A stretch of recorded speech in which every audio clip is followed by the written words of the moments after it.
우리 함께 나눌 말씀은 누가복음 2장 1절에서 14절까지 말씀입니다. 신약 성경 89쪽입니다. 신약 성경 89쪽 우리 찾으셔서 같이 한 절씩 교독하겠습니다. 저부터 읽도록 하겠습니다.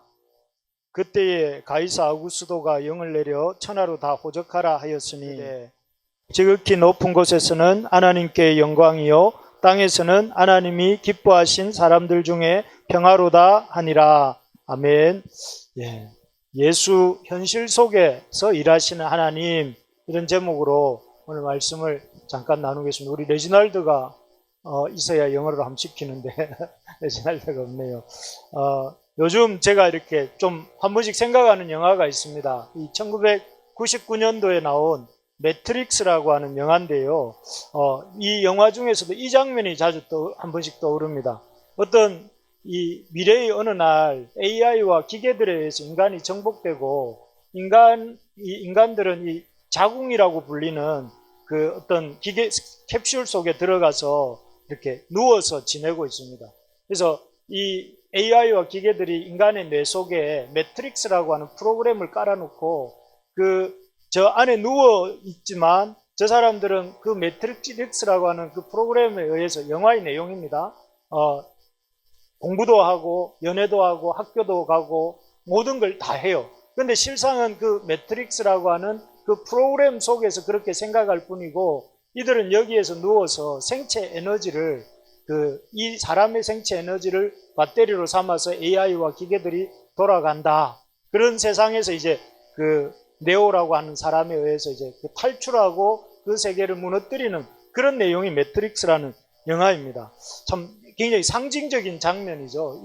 어떤 앞으로 인간이 가상 세계 속에서만 살게 되고 인간은 오히려 AI와 기계들의 지배를 받게 된다 하는 것입니다. 그래서 실제로 우리가 살고 있는 세상은 점점 1999년도에 나왔으니까 한 4, 5년 전쯤에 나온 영화지 않습니까? 그런 쪽으로 점점 세상살이가 사이버 공간에 있는 사이버화 되어가고 개인화 되어가고 아까 있는 캡슐마다 이렇게 한 사람씩 들어가 있는 것처럼 개인화되고 고립화되어 가고 있는 것 같습니다. 예를 들면 식당에 가도 여러분 밥 먹으러 식당에 가보면 요즘 흔히 보는 광경이 가족 4명이 앉아 있는데 이렇게 엄마 아빠와 자녀들이 대화를 하는 게 아니라 전부 다 폰을 보고 있지 않습니까? 이 공간 안에, 같은 공간 안에 같은 테이블 위 앞에 앉아 있으면서도 서로 소통이 없어요. 그리고 친구를 만나러 찻집에 커피숍에 갔는데 그 앞에 있는 친구하고는 대화를 안 하고 폰으로 다른 데 있는 친구들하고 이렇게 대화를 하고 있는 모습을 볼 때도 있고, 또 뭐 이런 것보다 더 심각한 것은 온라인상에서 무슨 식물 키우는 것, 강아지 키우는 게임을 한다고 집에 있는 아이를 굶겨가지고 죽게 만드는, 아주 이렇게 우리가 생각해 볼 때 어처구니가 없는 일인데 그런 일들이 점점 이렇게 아주 이렇게 드물지 않게 우리에게 들려오는 것을 볼 때에 참 이 매트릭스의 세상이 사람들이 사이버 공간 속에서 살고 고립되어서 사는 그런 것이 일상화되어 가고 있는 게 아닌가, 이런 생각이 듭니다. 그래서 결과적으로 이런 온라인과 가상세계의 활성화 속에서 사람들은 점점 고립되어지고 점점 이렇게 단절되고 친구와 또 가족과 공동체가 무너지고 있는 이런 상태인데도 불구하고, 이렇게 사이버화 되어 가는데도 불구하고 왜 이것을 멈추지 못하는가. 보니까 어제도 어떤 드라마인가요? 잠깐 보는데 보니까 아버지가 밥을 먹으려고 하는데 아들하고 어머니가 이렇게 세 명이서 밥을 먹으려고 하는데 아들이 앞만 불러도 안 나오니까 방에 가서 아들에게 밥을 먹으러 나오라고 그렇게 했는데 왜 안 나오냐 하니까 이거 마저 하고 나가겠다고 하면서 폰 게임을 하고 있으니까 아버지가 폰을 탁 뺐으니까 아들이 막 아버지한테 욕을 하니까 아빠가 화가 막 극도로 치밀어 가지고 그 폰을 빼들어 갖고 가서 마당에서 망치로 그 폰을 깨뜨리고 아들은 아버지에게 욕을 하면서 집을 나가는, 이런 장면이 이제 드라마 중에 나오더라고요. 가족이 깨지는 쪽으로 가는 거잖아요. 이게 온라인, 사이버 이런 공간들이 활성화되면 될수록 오히려 이 현실 속에서 있는 실제 관계들은 약화되고 깨어지고 이렇게 되어가는 것을 우리가 문제가 있다 하는 것을 알고 있는데도 왜 멈추지 못하는가 한번 생각을 해볼 때 무엇보다는 이 큰 시대의 흐름이 그런 것 같습니다. 우리가 살고 있는 시대의 흐름이 점점 어디로 가고 있냐면 개인화로 되어가고 있잖아요.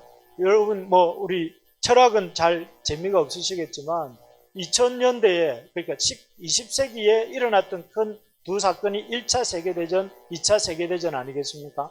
1차 세계대전, 2차 세계대전을 거치면서 사람들은 어떤 생각이 무너졌냐면 인류는 진보한다. 인류의 역사는 앞으로 나아간다. 발전한다. 이런 생각이 무너지고 인류의 역사가 진보하는 게 아니라 오히려 퇴보할 수도 있다. 서로 죽이고 서로 공멸로 갈 수도 있겠다. 이런 생각에 이렇게 도달한 거죠. 그러면서 그 다음에 등장한 게 뭐냐면은 허무주의 그 시대를 이렇게 휩쓸었던 생각들이 허무주의와 실존주의예요. 그래서 허무주의 여러분 잘 아는 그 노인과 바다를 쓴 해밍웨이가 허무주의자잖아요. 노인과 바다 우리 부산에 그 이렇게 트레이드마크가 노인과 바다라고 하는데 그 책을 쓴 사람이 해밍웨이인데 해밍웨이가 허무주의자예요. 그래서 마지막에 그 스스로도 허무에 굴복해버리고 말았잖아요. 그런 허무주의와 실존주의는 뭐냐면 그래서 이제 중요한 거는 그건 어떤 역사의 진보, 인간의 가치, 어떤 진리 이런 게 별로 중요한 게 아니고 중요한 거는 실존이다.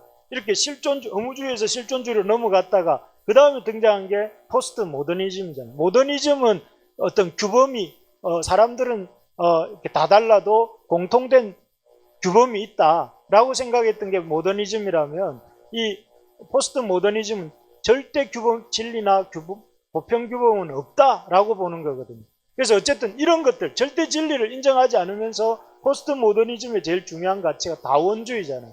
모든 사람이 다 이렇게 모든 사람이 저마다 옳다라고 생각하는 거예요. 그래서 지금은 개인주의로 큰 생각의 흐름들이 사람들의 생각의 흐름이 흘러가고 있어요. 그래서 지금 4.4 시대처럼 저마다 자기가 옳다는 기준을 가지고 살아가고 있습니다. 그래서 개인화, 아까 캡슐마다 사람들이 들어있었던 것처럼 저마다 개인적인 어떤 가치 속에서 살아가죠. 또 하나는 이 자본주의와 기술의 거대한 힘 때문에 그런 것 같습니다. 이 자본주의라는 것이 여러분 하루 중에 제일 많이 사용하는 폰의 앱이 뭡니까? 카톡 아니면 유튜브 뭐 이런 거잖아요. 유튜브 보시면 주로 뭐 많이 보세요? 잘 모르겠지만 뭘 보시는 특정 영역들이 있을 거예요. 그죠? 어떤 분은 강의를 열심히 들을 거고 어떤 분은 유튜브를 통해 가지고 또 뭐 공부도 열심히 하고 또 아니면은 재미난 뭐 이렇게 드라마 짤도 이렇게 볼 것이고 뭐 다양하게 볼 것인데 근데 이 놀라운 게 뭐냐면은 그런 유튜브 같은 그런 것들의 속에 뭐가 있냐면 알고리즘이라는 게 있잖아요. 그래서 내가 어떤 영역의 것에 관심을 가지면 그 영역의 것들을 끊임없이 가져다 주고 그러다 보면 그 사람이 그걸 계속 보다 보면 뭐에 빠지는지 아십니까? 확증 편향. 자기가 생각하고 있는 것만 옳다고 그걸 자꾸 강화해주는 자료들을 보잖아요. 그러다 보면 그걸 자꾸 보다 보면 다른 사람 말을 안 듣게 되죠. 그건 아닙니다. 그렇게 생각하면 안 됩니다. 우리가 이렇게 살아야 됩니다. 이러면은 안 들어요. 그러니까 이게 우리 이 사회가 지역 감정 때문에 옛날에는 많이 싸웠다면 지금은 우리 국론이 분열되는 이유 중에 하나가 이 알고리즘 때문에 분열되고 있는. 근데 그 알고리즘을 누가 만드냐면은 거대 SNS 기업들이 만드는 거죠.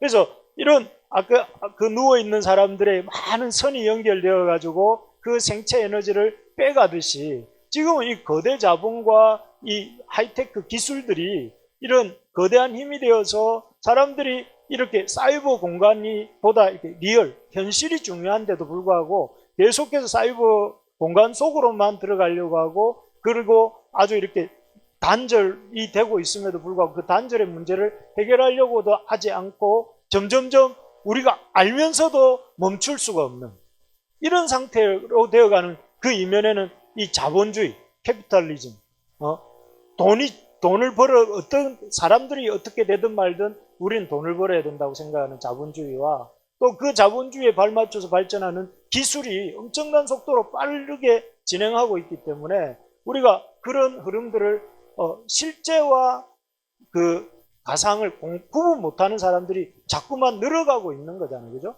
그래서 그런 문제가 두 번째로 있다. 그 다음에 세 번째는 뭐냐면은 왜 이 잘못이라는 걸 알면서도 우리가 이렇게 계속 끌려가고 있는가 볼 때 인간의 죄악된 본성 때문에 그렇다. 인간의 죄악된 본성이라는 것은 무엇이냐면은 숨어서 뭘 하는 걸 좋아해요. 그래서 아담과 하와가 범죄한 이후에 제일 먼저 뭐 했습니까? 하나님이 아담에게 던지신 말씀이 뭐였습니까? 제일 첫 질문. 성경에 보면 신약 성경에서는 사람이 하나님을 찾는 질문이 제일 처음 나온다 하잖아요. 유대인으로 왕으로 나신 이가 어디 계시뇨? 이게 인간이 하나님께 던지는 질문이라면 왕이 어디 계시뇨라면 하나님은 우리에게 던지시는 첫 질문이면 아담아 내가 어디 있느냐? 이렇게 물으시잖아요. 그러니까 아담이 나무 밑에 숨어 있었는데 숨어 있는 아담, 원래 숨어 있는 존재가 아닌데 왜 숨어 있느냐 이런 뜻으로 물으신 거죠. 그래서 그 질문처럼 인간은 숨는 걸 좋아해요. 숨는 걸 좋아하는 것이 인간의 본성 중에 하나인데 그래서 숨기에 가장 최적화된 환경이 뭐냐면은 그 온라인이라는 거예요. 익명성 속에 숨어서 막 이렇게 악플을 달잖아요. 그때 대국민 여배우가 이렇게 악플 때문에 죽었다. 이렇게 제가 그런 얘기 했잖아요.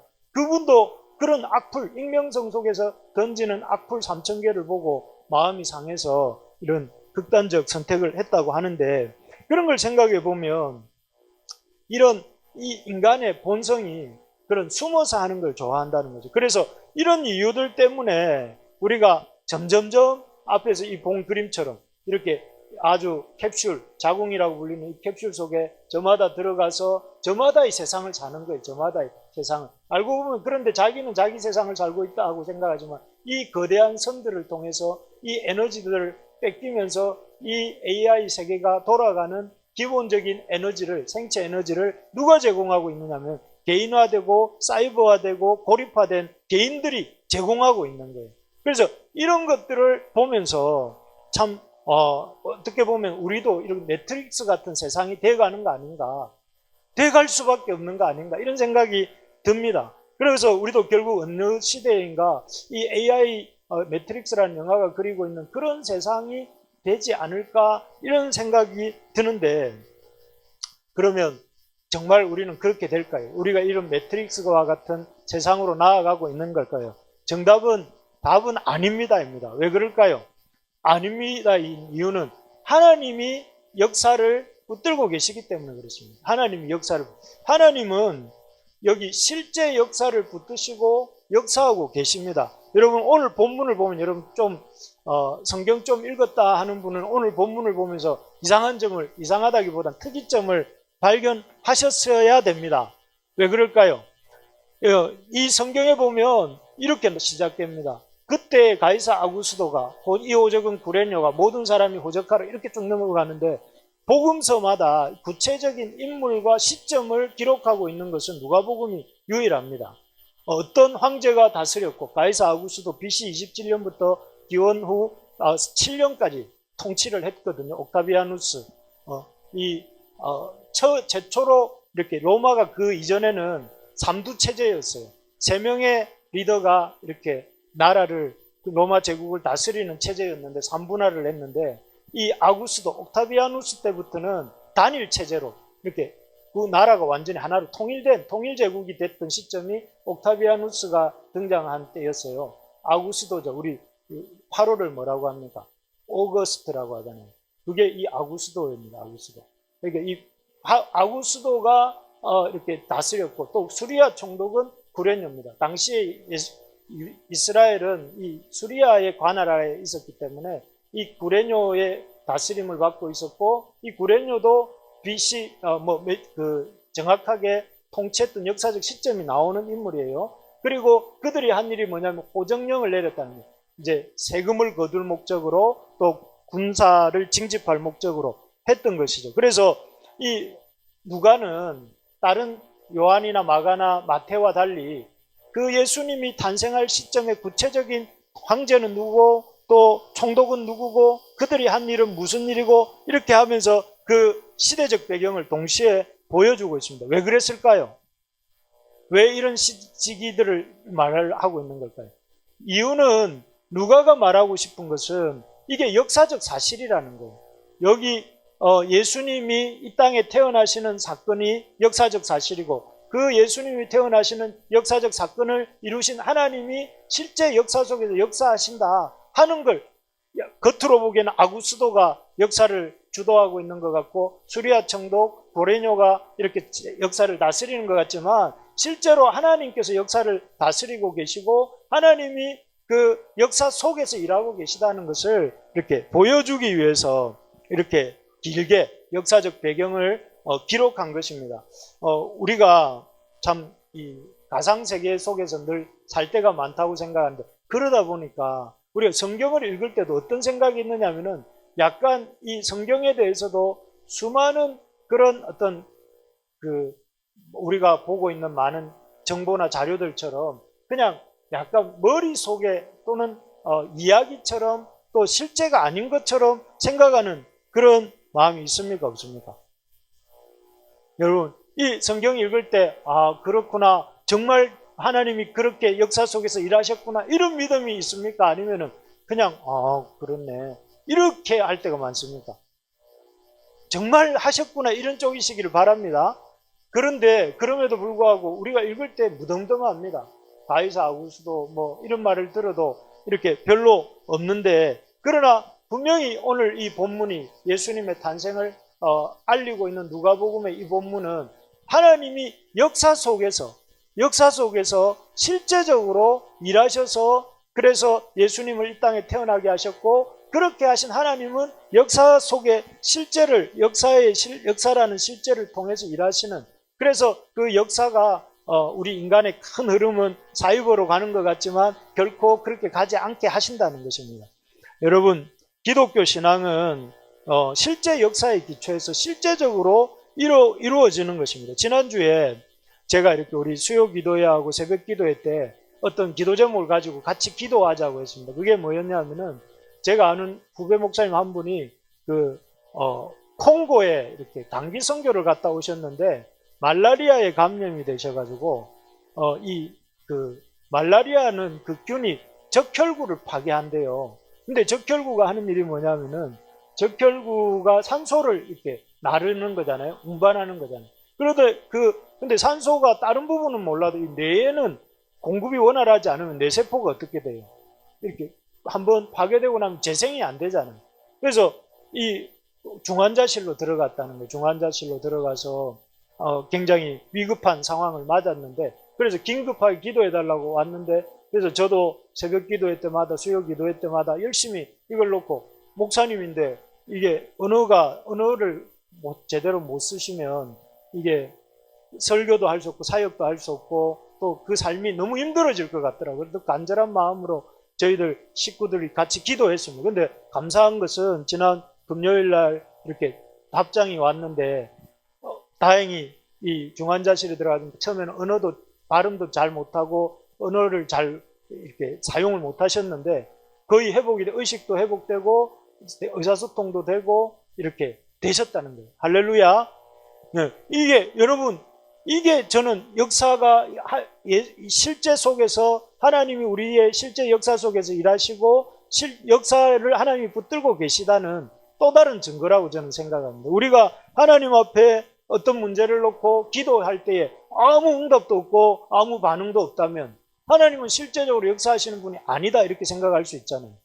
하나님은 이렇게 응답하시지 않는구나, 이렇게 생각할 수 있지만, 우리가 기도할 때에 응답하시고 약속하신 대로 메시아를 보내시고 약속하신 대로 베들레헴에서 태어나게 하시고 약속하신 대로 하나님의 그 아들을, 성자 예수님을 이 땅에 사람의 몸을 입고 태어나게 하셨다면, 우리가 그걸 통해서 이 역사를 누가 붙들고 있다는 걸 알 수가 있습니다.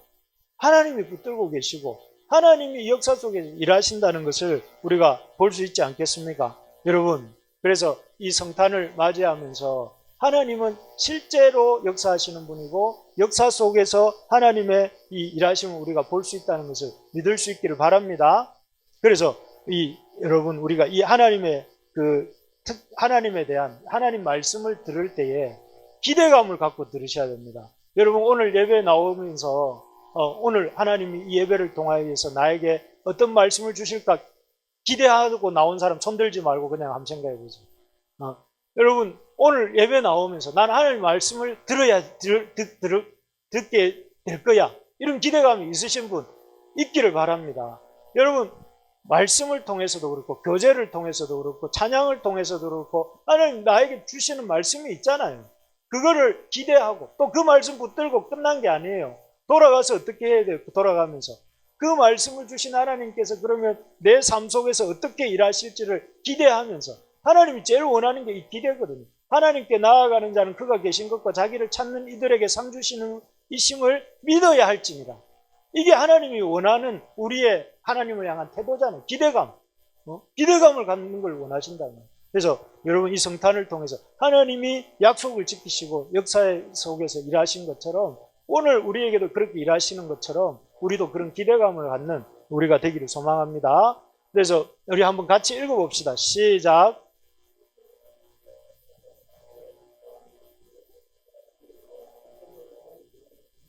네, 그렇습니다. 기독교 신앙은 역사적 사실에 기초한 것이고 역사 속에서 실제적으로 이루어지는 것입니다. 두 번째로 이렇게 보면 우리가 기억할, 그런데 이런 역사를 하나님 어떻게 이루시냐면 힘 있는 자가 아니라 믿음 있는 자, 믿음으로 순종하는 자를 통해서 이루신다 하는 것입니다. 여러분 우리가 생각해 볼 때 오늘 본문에서 하나님이 좀 쓰시면 좀 잘 쓰임 받을 것 같은 사람이 누구냐면 제가 볼 때는 옥타비아누스입니다. 아우구스투스 이름이 뭐였습니까? 옥타비아누스를 쓰셔서 역사하시면 아주 금수저 가문이고 큰 권력과 힘을 갖고 있으니까 그런 옥타비아누스를 쓰셔서 일하시면 이 복음이, 하나님의 그 아들의 그 복음이 더 힘있게 로마 제국으로 퍼져나갈 수 있을 것 같아요. 그 옥타비아누스가 아니면 구레뇨 정도라도 쓰시면 좋을 것 같은데 하나님 누구를 쓰세요? 여기 보면 우리 표현으로 치면 찌질이, 이런 표현 쓰면 안 되는데 어쨌든 찌질이 이러면 나쁜 의미인데, 근데 을들을 쓰세요. 역사의 을들이 누구냐면은 마리아 아니겠습니까? 당시로 보면 로마가 중심이고 로마라는 중심에서 보면 그 변방이 어디냐면 예루살렘이고 예루살렘에서 또 보면 가장 변방이 어디냐면 갈릴리 나사렛 이란 말이에요. 근데 그 갈릴리 나사렛에서도 이 마리아라고 하는 이렇게 아주 패족이죠. 한때는 다윗의 후손이었지만 다윗의 가문이었지만 지금은 나사렛이라는 곳까지 밀려가서 거기서 살고 있는 이 한 여인 마리아를 통해서 이렇게 이루어지고, 그 다음에 보면 요셉이 등장합니다. 이 요셉 역시 이렇게 이름 없는, 우리가 예수님의 탄생과 관련된 인물이 아니었다면 우리가 전혀 알지도 못했을 그런 사람이에요.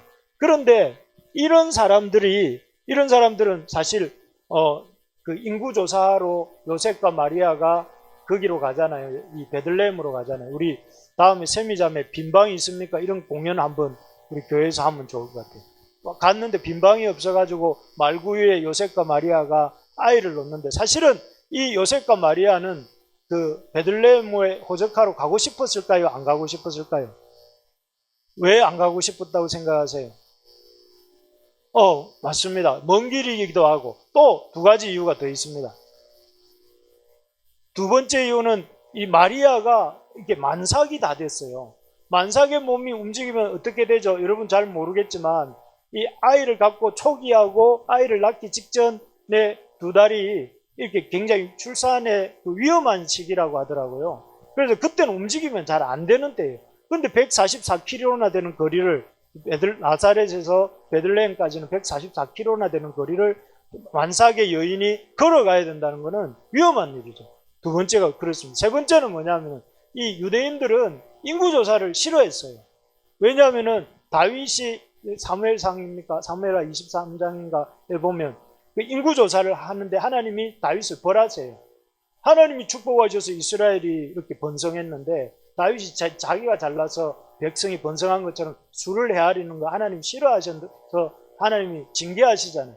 그 생각 때문에 유대인들은 인구조사 자체를 거부했어요. 그렇지만 거부할 수 없는 것이 지금은 로마 통치하에 있었고 로마가 호정령을 내렸기 때문에 어쩔 수 없이 올라가고 있는 역사의 을 중에 을 오브 을 중에 을이 이 마리아와 요셉이었어요. 그런데 그렇지만 어떻게 하겠습니까? 자기들은 싫지만 그래서 올라가는데, 이 올라갈 때에 이 사람들의 태도가 마지못해 올라간다는 기보다는, 여기 보면 알겠지만 그런 역사적으로는 힘이 없는 존재들이지만 자기들은 그 이해할 수 없는 처녀 잉태의 통지를 받았을 때 마리아가 1장 38절에서 이렇게 말합니다. 주의 여종이오니 말씀대로 내게 이루어지이다 하면서 순종으로 아멘으로 그 이해할 수 없는 여자 처녀의 몸으로 잉태를 하는 것을 이렇게 수납을 합니다. 그리고 요셉도 자기의 약혼녀가 이렇게 자기와 어떤 관계도 없었는데 아이를 가졌다는 사실을 알았지만 천사가 이 하나님의 성령으로 잉태된 것이다 고지해 줬을 때 그것을 받아들이고 그 마리아를 데리고 와서 아내로 삼지요. 그래서 이 두 가지 경우를 보면서 우리가 알게 되는 것이 이 사람들 순종하는 믿음, 믿고 순종하는 사람들이었구나 하는 것을 알 수가 있습니다. 그래서 하나님은 역사 속에서 실제적으로 일하시는데, 실제적으로 누구를 통해 일하시냐면은 믿음으로 순종하는 자를 통해서 일하신다 하는 것이에요. 하나님은 어떤 사람을 통해서 일하시느냐 하면은 힘 있는 사람 아니고 권세 있는 사람 아니고 믿음으로 순종하는 사람, 하나님 말씀을 듣고 그 말씀 앞에서 내 조건과 상황은 그렇지 못하지만 하나님의 일하심을 믿음으로 받아들이고 그것을 붙들고 나가는 사람, 그런 사람들을 통해서 이렇게 역사하신다는 것이죠. 그래서 여러분, 우리는 잘 낙심하는 이유가 뭡니까? 야, 우리가 좀 돈이 좀 많았으면 좋겠는데, 우리 교회가 돈이 좀 많았으면 좋겠는데, 또 우리 교회는 돈이 없네 낙심하고, 이 제 얘기입니까? 그 돈이 없으면 낙심하지는 않습니다. 제가 생각보다. 그런데 어쨌든 보통 그렇게 말하잖아요. 그렇게 낙심하기도 하고, 또 나는 좀 주변에 든든한 가문적인 뒷배경이 있으면 좋을 텐데 나는 그런 것도 없고, 또 그리고 나는 그렇다고 해서 뭔가 이렇게 능력이 많은 것도 아니고, 그래서 우리가 낙심하잖아요. 그것은 이 하나님의 역사, 하나님은 어떤 사람을 통해서 역사 안 한다고요? 힘 있는 자가 아니고 그런 사람들이 아주 권세 있고 돈 많고 능력 많은 사람을 통해서 일하시는 게 아니고, 하나님 누구를 통해서? 믿음으로 순종하는 자, 믿고 순종하는 자를 통해서 일하신다는 거예요. 그래서 우리가 걱정해야 될 게, 내가 뭘 없는 게 걱정이 아니라 어떤 것보다 하나님을 안 믿는 것, 하나님을 믿는 믿음이 없는 것이 우리가 걱정해야 될 일이고, 믿음으로 순종하지 못하는 것들에 대해서 우리가 참 어떻게 믿음으로 순종할 수 있을까, 이런 고민을 해야 되는 것입니다. 그래서 우리가 참 하나님을 믿고 순종한다면 그 요셉 아주 이렇게 그 세락한 다윗의 가문의 자손들이 요셉이고 마리아더라고요. 마리아는 외가 쪽이 그 다윗의 후손이고, 그 다음에 그 요셉은 그 직통으로 다윗의 후손으로 내려온 그 자손이거든. 그런 아주 이렇게 세락한 다윗의 자손들이지만 그들을 통해서도 얼마든지 하나님의 역사를 이루신다는 걸 보여주는 게 예수님의 탄생이라는 거예요. 그래서 여러분, 중요한 것은 이 예수님의 성탄을 맞이하면서 또 성탄절이 되었구나가 아니라, 하나님은 지금도 믿음 있는 사람들을 찾고 계시다, 믿고 순종하려고 하는 자들을 통해서 일하시려고 하신다, 이것을 우리가 붙들 수 있기를 바랍니다. 그래서 여러분, 다른 거 가지고 기도 많이 하시겠지만 이거 꼭 기도합시다. 우리 주님, 저에게 믿음을 좀 주십시오, 저에게 순종할 수 있게 해주십시오, 이렇게 기도하는 우리가 되기를 바랍니다. 마지막입니다. 우리 한번 읽어봅시다. 시작. 예, 하나님이 믿음으로 반응하는 사람들에게 어떤 그 역사를 일으키지 않는 큰 기쁨의 좋은 소식, 이 예수님의 탄생에 대해서 이렇게 천사들이 목자들에게 알려줄 때 뭐라고 했느냐면은 온 땅에 미칠 큰 기쁨의 좋은 소식이라고 말을 합니다. 그죠? 그런 것처럼 하는데 그 천사들이 목자들에게 너희들에게 온 땅에 미칠 큰 기쁨의 좋은 소식을 내가 알려주겠다 하면서 예수님의 오심을 이렇게 말을 합니다. 오늘 다윗의 동네에 너희를 위하여 구주가 나셨으니 곧 그리스도 주시니라 이랬는데, 어떻게 예수님의 오심이 큰 기쁨의 좋은 소식인가? 그 이유는 여기에 있습니다. 예수님이 그리스도 주시기 때문에 그렇습니다. 여러분, 이 그리스도라는 말은 직분입니다. 직분. 그래서 예수 그리스도 이러면 예수는 이름이고 그리스도는 직분이에요. 그럼 우리나라에 뭐 예를 들어서 그 트럼프 대통령 이러면은 트럼프는 이름이고 대통령은 직분이잖아요. 그런 것처럼 이 그리스도, 예수 그리스도를 하면은 예수는 이름이고 그리스도는 직분이에요. 메시아란 말이에요. 예수님이 메시아인데 성경에서 보내주시겠다고 약속했던 메시아, 그게 헬라 말로는 그리스도란 말이잖아요. 메시아하고 그리스도는 같은 말이에요. 그리스도인데 주라는 거예요. 주라는 말, 로드, L자, L-O-R-D. 진짜 주인데 그 로드는 뭐야? 하나님을 가리킬 때 쓰는 단어예요. 그러니까 하나님, 메시아로 오신 하나님이 오셨다. 오늘 다윗의 동네에 너희를 위해 구주가 나셨는데 그분은 누구냐면 메시아로 오신 하나님, 성자 하나님이라는 거예요. 예수님이 하나님이 오셨다는 거예요. 여러분, 만약에 다음 주에 누구를 말하면 좋을까요? 좀 선한 영향력을 끼치는 대그룹의 회장님이 우리 예배에 참여하기로 했다. 여러분 뭐 안 믿으시겠지만 다음 주에 대그룹 회장님이 오셔서 우리의 고충을 살피고 함께 예배드리기로 했다. 이러면 여러분 마음이 어떻습니까? 제발 그런 일이 좀 일어났으면 좋겠다. 이런 마음이 듭니까? 아니 오면은 왜 그러면 그런 일이 일어나면 참 그래도 여러분 막 좀 마음에 흐뭇한 생각이 들지 않습니까? 온다 하면은 그렇다고 해주세요. 그런 마음이 드는 이유는 뭐예요? 그런 분이 오시면 뭔가 이렇게 좀 이렇게 혜택이 있겠다 이런 생각이 들잖아요. 일국의 대통령이 만약에 우리 장전동을 방문을 한다. 그러면은 그에 대해서도 좀 좋게 생각을 하는 마음이 있다면 이 땅에 그리스도로서 하나님이 이 땅에 오셨다면 그분이 하실 일들에 대해서 어떤 일을 하실까 이런 마음들이 들지 않겠습니까? 그래서 실제로 예수님이 이 땅에 오셔서 하신 일이 뭐예요? 누가복음 4장 18절에 보면 포로된 자에게 자유를, 눈먼 자에게 다시 보게 함을, 눌린 자에게 자유를, 또 주의 은혜의 해를 전파했다 이렇게 말씀하세요. 그러니까 이 그리스도 주이신 하나님께서 사람의 몸을 입고 이 땅에 오신 이유는 뭐냐면은 우리의 어려운 문제들을 풀어주시고 해결해 주시기 위해서 오신 거예요. 눌린 자에게 자유를 주시고 또 이 눈먼 자에게 보게 함을 주시고 포로된 자에게 자유함을 주신다는 거예요. 그런 일들이 실제로 일어났잖아요. 예수님이 이 땅에 오셔서 하신 일들이 대부분 고치고 또 자유케 하시고 새롭게 하시는 역사들을 하셨잖아요. 그런 것들이 이 때문에 이 일이 뭐냐면은 큰 기쁨의 좋은 소식이라는 거예요. 여러분, 이 주님이 우리 가운데 오셔서 우리 하나님으로서, 성자 하나님으로서 이 땅에 사람의 몸을 입고 이 땅에 오심으로 그렇게 오셨고 지금도 우리와 함께 계세요. 그래서 많은 사람들이 예수님을 만나서 삶의 변화를 경험했잖아요. 우리가 성경에 보면 중풍병자가 낫고 혈루증 앓던 여인이 낫고 또 사람들이 인생의 의미를 찾지 못하고 방황하는 사람들이 그 삭개오처럼 예수님을 주로 만나고 즐거워하며 영접하고 이런 역사들이 일어났잖아요. 그런 역사들이 일어날 수 있도록 지금도 우리 가운데 일하고 계시다는 거죠. 그러므로 우리가 그것이 우리에게 큰 기쁨의 좋은 소식이 되는 거죠. 근데 우리는 왜 그렇게 누리고 있죠? 그렇게 누리고 있는 장면 중에 하나가 지금 우리가 이렇게 예배드리고 있는 겁니다. 예배드린다는 것은 우리가 우리의 인생의 예배의 대상이 되시는 그분을 만났다는 증거잖아요. 그래서 그런 어떤 의미가 있는 것이고, 두 번째로는 큰 기쁨의 좋은 소식이 왜 좋은 소식이냐 하면 그리스도 주의 오심이 있기 때문에 그렇고, 두 번째는 뭐냐면 한번 읽어볼까요? 시작. 예, coming as our good shepherd. 이 예수님이 왜 여러분 생각해 볼 때 목자들에게 처음 예수님의 오심이 고지되었을까요?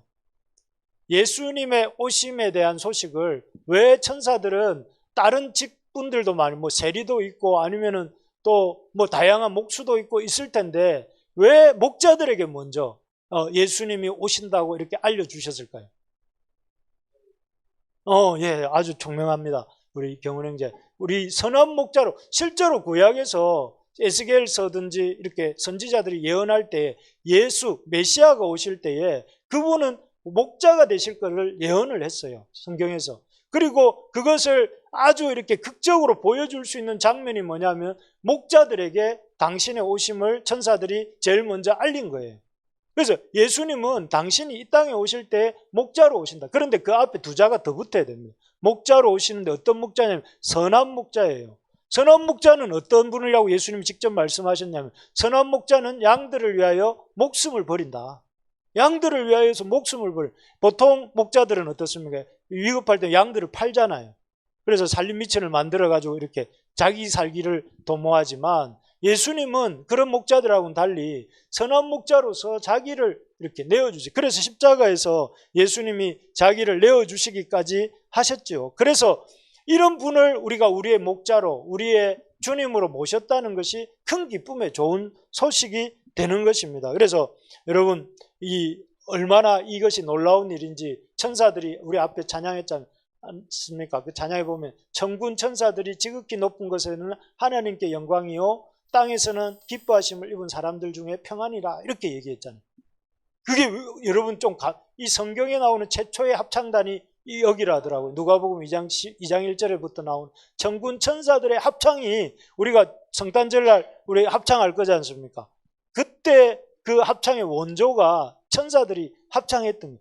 천사들이 왜 그러면 천군 천사들이 그렇게 다 모여가지고 큰 소리로 노래를 해야 될 만큼 그 대단한 일이 무슨 일이었다는 거예요. 성자 하나님이 선한 목자가 되시기 위해서 사람의 몸을 입고 이 땅에 오셔서 그 하실 일들 때문에 그런 거죠. 우리 죄인들인 우리들을 위해 당신을 내어주시는 그 일들 때문에 천사들조차도 하늘에는 영광이고 땅에서는 기뻐하신 사람들 중에는 평하다 이렇게 말씀하고 있는 거죠. 그래서 참 여러분 그런 주님이 우리의 선한 목자가 되시니까 여러분 우리의 인생은 어떻습니까? 우리의 인생은 걱정할 게 없습니다. 그렇게 동의하십니까? 네. 선한 목자이신 주님께서 우리의 인생의 목자가 되시기 때문에 여러분 살면서 어려움도 많고 힘든 것도 많지만 그 어려움들과 힘든 것들을 주님이 우리의 인생을 잘 붙들어 가실 줄로 믿습니다. 자, 그래서 이제 말씀을 맺겠습니다. 오늘 우리가 참 시작하면서 본 것처럼 세상은 점점 자본주의의 어떤 상술과 인간의 재성 또 현실의 힘듦을 피해서 현실을 피해서 가상 공간 속으로 또 온라인 속으로 점점 빠져들어가고 있고 앞으로 더 가속화될 것이라고 생각이 됩니다. 그래서 아마도 우리도 매트릭스 같은 세상은 아닐지라도 적어도 그 비슷한 세상으로 점점 세상은 나아가고 있는 것 같습니다. 그래서 그 결과로 많은 사람들이 개인화되고 단절되고 좀 이렇게 익명성 속에 숨어서 이렇게 참 숨게 되고 그 결과로 공동체와 가족과 또 친구 관계 모든 관계들이 약화되는 그런 시대로 나아가고 있는 것 같습니다. 그렇지만 그런 속에서도 우리가 소망이 있는 이유는 무엇이냐면은 하나님이 이 역사를 붙들고 계시고 실제 역사 속에서 하나님이 일하고 계시고 또 그 역사 속에서 하나님은 약해 보이는 우리들이지만 우리와 같은 믿음 있는 사람들, 믿음으로 순종하는 사람들을 통해서 일하려고 하시고 또 그런 우리를 위해서 하나님이 성자 예수님을 이 땅에 보내셔서 우리의 선한 목자가 되게 하셨기 때문에 우리에게 소망이 됩니다. 그래서 우리가 이런 하나님을 의지하고 믿음으로 현실 세계를 참 붙들고 현실 세계를 도피하지 마시고 힘들다고 가상 공간 속으로 들어가지 마시고 힘들다고 숨지 마시고 오히려 이 현실 세계 속에서 하나님이 더 적극적으로 일하시는 하나님을 붙들고 현실 세계를 대면하면서 현실 세계를 믿음으로 헤쳐나가면서 그 가운데서 우리가 서로 하나님의 공동체를 이루어가는 우리가 되기를 소망합니다.